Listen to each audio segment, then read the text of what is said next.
Dalam data prevalensi penyebab kematian di Indonesia akibat penyakit tidak menular, penyakit hipertensi menempati posisi teratas dalam kurva data. Berikut adalah data perbandingan yang dilansir dari laporan riset kesehatan dasar Kemenkes tahun 2013 dan 2018. Dalam data terlihat penyakit hipertensi yang menyebabkan kematian cukup meningkat sejak tahun 2013. Tingkat kematian juga naik pada pasien yang menderita penyakit diabetes mellitus, stroke, dan gagal ginjal. Data ini menjadi rujukan yang menggambarkan masih tingginya kematian pasien yang diakibatkan penyakit tidak menular. Maka dari data tersebut menunjukkan rujukan yang menggambarkan angka kematian pasien yang masih tinggi diakibatkan oleh penyakit hipertensi. Yuk cegah dari sekarang dengan edukasi dini, dengan mengikuti maupun melakukan penyuluhan. Selamat datang di penyuluhan hipertensi dengan tema Undang Edukasi Hipertensi Sejak Dini.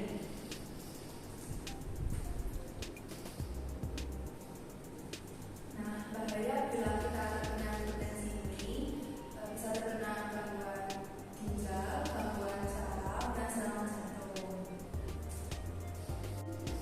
Selanjutnya, faktor yang dapat meningkatkan risiko hipertensi yang tidak dapat diubah: usia, jenis kelamin, dan gen.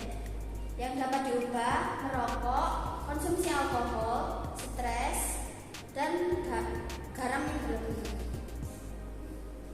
Yang berikutnya yaitu kita akan membahas tentang obat antihipertensi. Yang mana obat hipertensi dibagi menjadi beberapa golongan. Golongan yang pertama yaitu ada diuretik. Yang mana diuretik ini cara kerjanya yaitu dengan cara meningkatkan volume urin, sehingga kadar kalium dan natrium dalam darah menjadi turun. Contoh obat diuretik yaitu ada hidrokloric acid, spironolactone, dan furosemid. Lalu golongan obat yang kedua yaitu golongan obat beta blocker. Yang mana golongan obat beta blocker ini bekerja dengan cara menghambat hormon epinefrin. Nah, golongan obat beta blocker ini dibagi dua lagi, yaitu golongan selektif dan non selektif. Kalau yang selektif itu contoh obatnya yaitu tentang atenolol sama metoprolol. Kalau yang non selektif yaitu contohnya seperti bisoprolol dan propranolol. Lalu golongan obat yang ketiga yaitu ada golongan alpha blocker. Yang mana cara kerja obat alpha blocker ini dengan cara menghambat hormon non-epinefrin. Contoh obat alpha blocker yaitu prazosin sama terazosin. Lalu berikutnya akan lanjut ke golongan yang keempat. Golongan yang keempat yaitu ada obat pada sistem saraf pusat. Yang mana obat sistem saraf pusat ini cara kerjanya yaitu dengan cara menstimulasi adrenergik pada sistem saraf pusat. Contoh obatnya yaitu metildopa dan polidin. Lalu golongan obat yang kelima yaitu ada antagonis kalsium blocker atau yang dikenal dengan kalsium channel blocker atau CCB. Cara kerja obat CCB ini dengan cara menghambat kalsium supaya tidak masuk dalam otot jantung. Contoh obat CCB ini dibagi menjadi dua lagi, yaitu golongan dihidropridin sama non dihidropridin. Kalau dihidropridin itu contohnya nifedipin dan amlodipin. Kalau yang golongan non dihidropridin itu contohnya verapamil dan tiazid. Lalu golongan obat yang keenam itu ada ARB atau angiotensin receptor blocker. Angiotensin receptor blocker ini cara kerjanya itu dengan cara menghambat hormon angiotensin. Contoh obatnya yaitu valsartan, irbesartan, dan valsartan.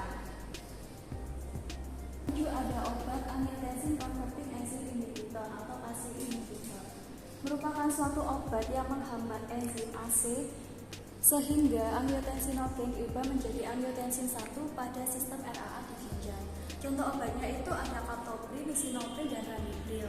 Yang kedelapan ada antikoagulan atau antitrombus. Merupakan suatu obat yang berfungsi sebagai mencegah penggumpalan darah. Contoh obatnya itu ada warfarin. Yang kesembilan ada antiagregasi platelet.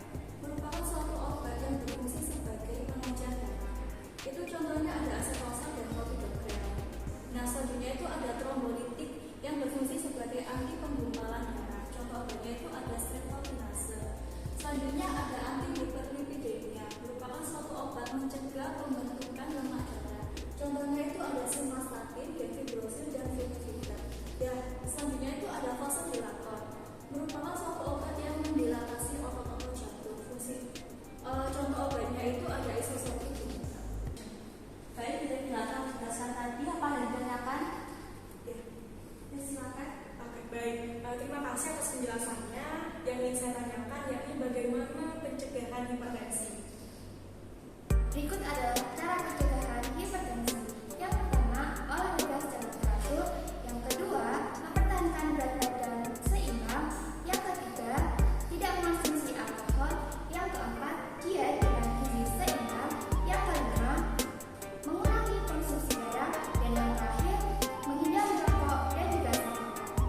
Maka dari itu, mari kendalikan hipertensi dengan cek kesehatan berkala.